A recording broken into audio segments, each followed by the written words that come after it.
Diskarte o diploma?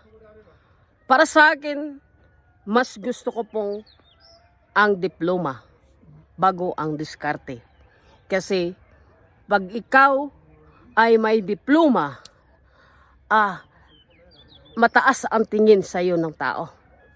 Hindi ka pwedeng apak-apakan ng mga Pilipino dahil may diploma ka. Dahil culture yan ng mga tao. Pag may diploma, culture na ng Pilipino, ay taas ang paningin nila. So, paano ka paniwalaan nila kung ikaw mismo walang diploma? So, okay talaga ang may diploma dahil marami po kang mga makuklose na kliyente. At dyan na papasok ang diskarte. Kasi kung wala kang diploma talaga, mahirap mag-close. Sino ka ba? Bakit mo ako pinagsabihan? Bakit mo ako binibintahan? Wala ka namang natapos.